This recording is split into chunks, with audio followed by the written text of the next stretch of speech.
So, have you ever been on fire about something?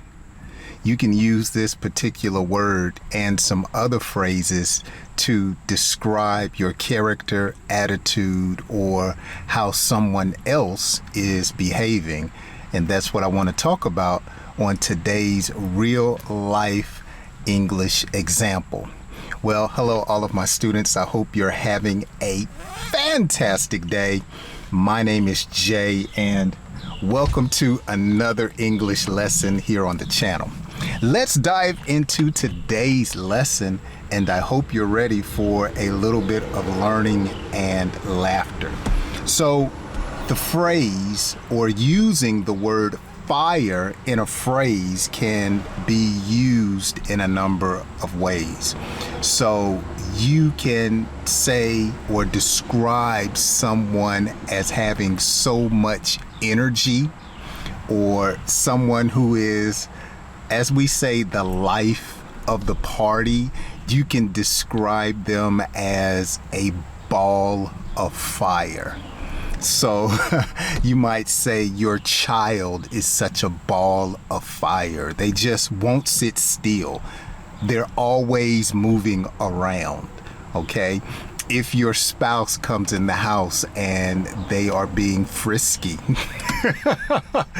touchy, you can say, oh, wow, you're a little ball of fire tonight. So a ball of fire can describe someone that is very enthusiastic or excited, or even someone that is good at something. So a basketball player can hit 3 shots in a row and you can say, man, he is on fire tonight, okay? Or you might describe him as being someone who's doing very well at his sport, okay?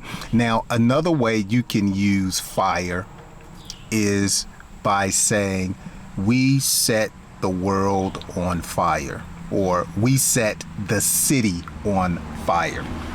Basically saying that something was a success.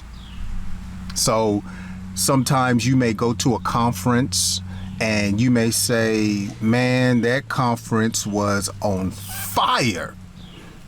It was successful. It was great. It was good. How was the movie? Man, it was on fire. It was nice. It was good. It was great. Okay? Or your child can come home and tell you they did good on the test, and you may ask them, how did you do on the quiz today? And they may respond, I set that bad boy on fire. Okay? Now, another way that you can use the word fire to describe something or someone, a baptism of fire. This has a religious connotation. Of course, in scripture, you see people that were baptized in water, but then Jesus talked about baptizing in fire, or the Holy Spirit, okay? So it describes someone, as I look at my phone, it's going off, someone that is passionate about something, or in a religious sense, someone that is really letting God use them, okay? They were on fire. The preacher was on fire, okay? So another way that you can use fire, and this is very common in English, we say out of the frying pan into the fire. And this describes going from a bad situation to a worse situation, okay? Out of the frying pan into the fire. And again, that describes a situation that has gone from bad to worse, okay? It's not enough that I got a speeding ticket, but then my wife yelled at me when I got home about it, because she tells me to slow down when I drive. And I've gone out of the frying pan into the fire. Finally, all right, you can use fire in a phrase like, I've just got the fire in my belly, okay, to do a particular thing, a longing, an urging, okay? There's a fire in my belly to make 10 English lessons today. That would be impossible for me to do, to make 10 in one day.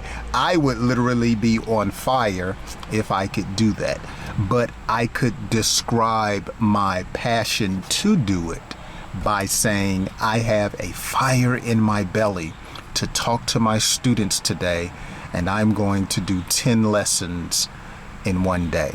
Okay, so these are some ways that you can use the word fire. You can be on fire, you can have a fire in your belly, you can set the world on fire, you can be baptized by fire, and you can go out of the frying pan into the fire. Well, I hope you have enjoyed today's quick English lesson. As you can see, I am in my car. It is almost 90 degrees. I am starting to sweat. I am on fire. And I hope you like my shirt.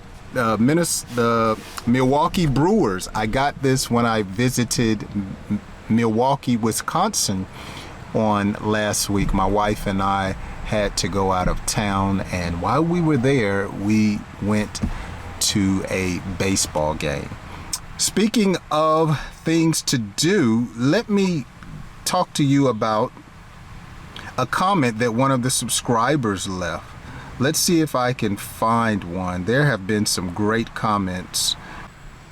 Here's one from Milton. It says, Jay, excellent explanation and pronunciation.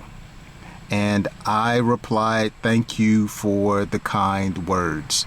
You know, I try to talk slowly so you can follow me and you can comprehend what I'm saying. So I try not to assume that everyone has an advanced level of speaking or reading English. So I hope my style is a help to you, and I hope you guys continue to watch. As always, if today's lesson has been a help, be sure to share it with a friend, and I hope you join me on my next English lesson. I'll see you then.